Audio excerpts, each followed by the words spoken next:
사람들의 마음에는 모두가 함께 잘 살기를 바라는 그런 마음들이 있습니다. 함께 공존하고 서로가 서로를 배려하는 그런 세상을 꿈꾸며 살아갑니다. 그러나 우리가 살고 있는 현실은 사실 그렇지 않답니다. 누군가는 더 높아지려 하고 어떤 사람은 더 많은 것을 가지려 하고 그것을 또 누려가려 하는 자들이 있는가 하면 삶의 환경들 때문에 그것을 누려가지 못하는 자, 그런 자들도 또 발생하기 하는 것이 우리의 현실입니다. 그것이 우리가 살아가고 있는 현실인데, 그러다 보면 사람들의 시선은 자연스럽게 큰 자, 많이 가진 자, 높은 자를 향하여서 바라보게 됩니다. 그리고 나도 그 반열에 가기 위해서 부단히 노력하게 되어지죠. 이것이 세상이 바라보는 시선이고, 또한 세상은 우리를 그런 시선을 갖기를 바라며 우리의 삶을 부추기기도 합니다.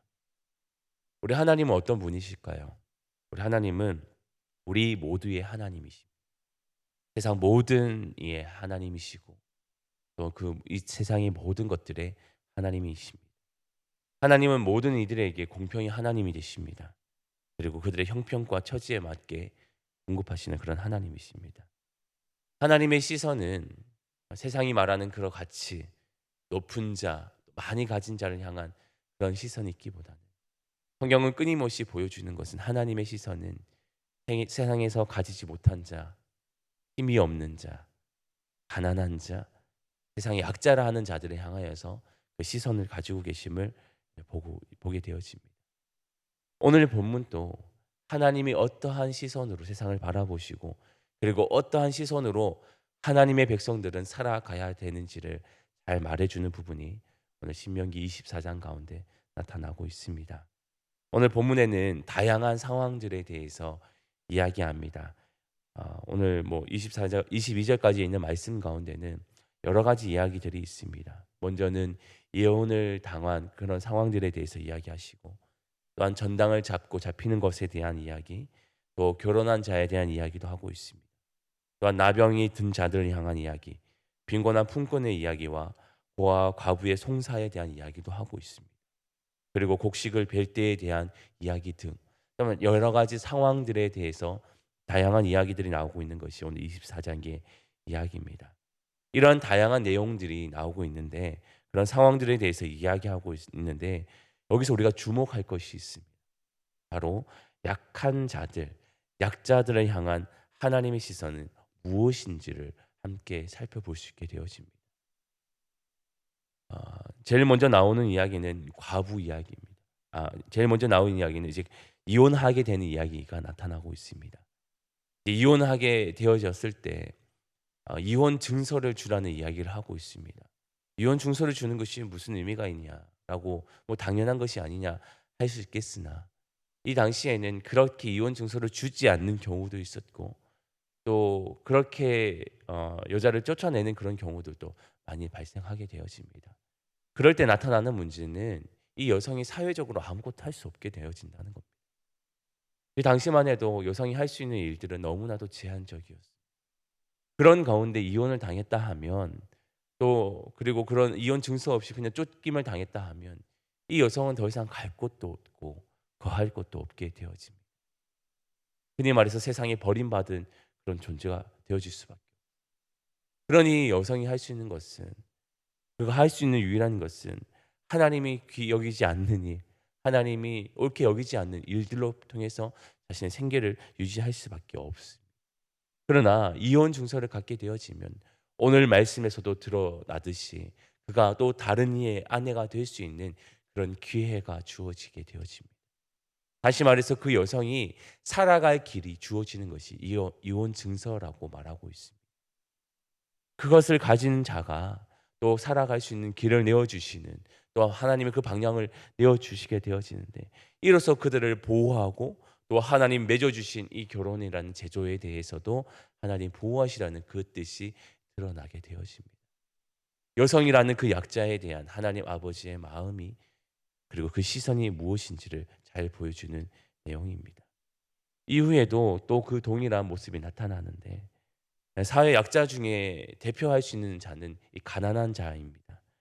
이 가난한 자들이 이제 전당을 맡게 될 때 주의해야 될 내용들을 이야기하며 맷돌을 취하지 말라, 그 윗짝을 전당 잡지 말라라고 이야기하고 있습니다. 그리고 가난한 자의 전당물을 밤새 가지지 말고 저녁이 되어지면 돌려주라 이야기하고 있습니다. 또 공궁한 품꾼에 학대하지 말고 흠삼도 미루지 말고 바로 내어주라라고 이야기하고 있습니다. 이 가난한 자들에게 대한 특별한 이야기를 하시는 이유는 무엇일까요? 오늘 말씀에는 이렇게 말합니다. 그것은 그들의 생명과 직결되어진다라고 이야기. 하나님은 사람들에게 그 생명을 귀히 여기시는 분이십니다. 가난한 자들에게 당장 먹고 살 것이 그들이 빼앗아가 버리면 그들은 그날 밤을 어떻게 지새울지, 그들은 삶이 살아갈지 죽을지도 모르는 그런 삶을 마주하게 됩니다. 그러니 그것을 지켜주시려 하는 그 뜻이 오늘 가운데 나타나는 것이죠. 그들이 먹고 마시는 것, 그리고 그들이 입고 자야 되는 것들, 그들이 하루하루를 먹고 생계를 유지해야 되는 그런 상황들에 놓여져 있는 자를 보호하심을 통하여서 세상의 약자라서, 그리고 갑질 당하면서 세상에 피해받을 수 있는 그들을 그렇게 내버려 두는 것이 아니라 그들을 철저히 보호하시려는 하나님 아버지의 마음과 그 시선이 그들 가운데 있음을 보여주고 있는 것입니다.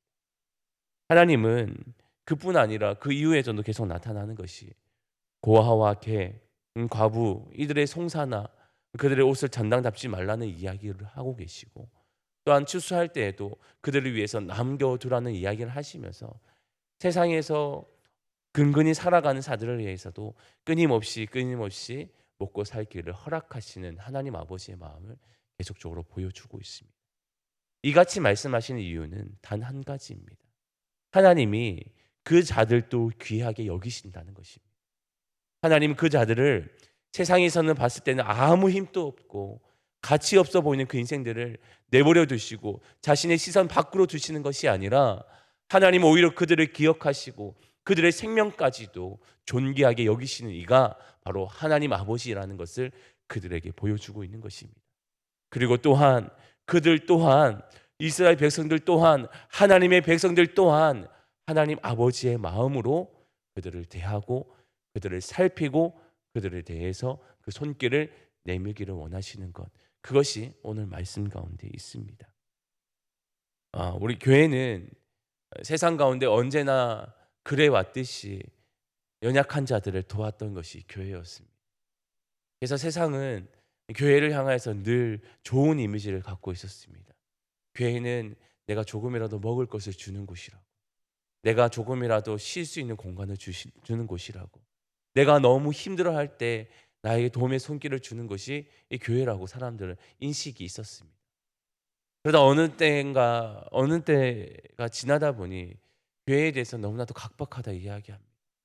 세상보다 못하다는 이야기를 하기 시작했습니다. 왜 그럴까요? 하나님 아버지의 마음들이 조금씩 사라지기 시작합니다. 세상의 시선이 교회에도 동일하게 이루어지고 세상의 방법이 교회에도 동일하게 나타나기 시작합니다. 그때부터 교회는 세상 가운데 칭찬과 존경의 장소가 또 그런 대상이 아니라 비난과 지탄의 대상이 되어지기 시작했습니다. 교회가 교회다 지우는 것은 단 한 가지입니다. 하나님 아버지의 그 모습을, 그 마음을 그대로 실현해 보이고 구현해 보이는 것. 그럴 때 교회는 교회다워질 수 있습니다. 그럴 때 교회는 이전의 그 모습과 같이 많은 사람들로부터 칭찬받고 많은 이들로부터 위로받고 많은 이들에게 사랑을 줄 수 있는 그런 공동체가 되게 되어질 것입니다. 오늘 말씀이 우리에게 주는 것도, 잊지 말라고 하시는 것은 단 한 가지입니다. 하나님은 너희가 애굽에서 나왔을 때, 그리고 하나님이 어떻게 너희를 살피셨는지 기억하라는 것. 하나님의 그 긍휼의 손길을 기억하며 너희의 삶 가운데 나타날 때 너희의 공동체는 온전한 공동체가 되는 것처럼, 오늘 우리도 하나님 아버지의 그 말씀을 온전히 우리의 삶으로 드러내 보이면서 그렇게 살아간다면 교회는 세상 가운데 빛이 될 것이고 소금의 역할을 분명히 감당하게 될 줄 믿습니다. 그런 가운데 우리 교회는 더욱더 세상 가운데 하나님의 그 사랑을, 또 그 복음을 전하는 귀한 통로가 되어질 줄 믿습니다. 점점 추워져가는 이때 이제 우리가 해야 되는 것은 그 사랑을 드러내는 일인 줄 믿습니다. 다시 한번 이 말씀들을 기억하시면서 내 주변에 있는 가난하고 세상에 약자로 보이는 그런 사람들을 또 굽어 살필 수 있는 그런 마음과 그런 시선과 그런 도움의 손길을 미칠 수 있는 하나님 아버지의 그 작은 자를 향한 그 시선을 함께 품고 살아갈 수 있는 우리 모두가 될 수 있기를 주님의 이름으로 축원합니다. 기도하겠습니다. 하나님 감사합니다. 오늘 말씀을 통하여서 작은 자를 향한 하나님 아버지의 그 마음과 시선을 함께 바라봅니다. 우리 또한 너무나도 가난한 자였는데 하나님의 그 사랑의 마음이 있었고 그 굽어 살피시는 그 손길이 있었기에 우리가 지금도 살아가고 있음을 우리는 고백합니다. 하나님 우리가 이것을 잊지 않게 하여 주시고 우리가 하나님께 받은 그 은혜를 그 사랑을 이제 또 세상 가운데 연약한 자들을 향하여서 또 흘러보낼 수 있는 귀한 복음의 통로가 될 수 있도록 우리를 사용하여 주옵소서. 우리 교회가 그런 교회가 되기를 원하고 우리 성도가 그런 삶이 되기를 원하오니 하나님 계속적으로 우리의 마음 가운데 긍휼의 마음을 더하여 주시고 사랑의 마음을 더하여 주옵소서. 이 세대 가운데 정말 하나님을 마음껏 드러내 보이는 그런 삶을 살아갈 수 있도록 오늘 이 한날의 삶도 하나님께서 주장하여 주옵소서. 늘 함께 하실 줄 믿사오며 거룩하신 예수님의 이름으로 기도합니다. 아멘.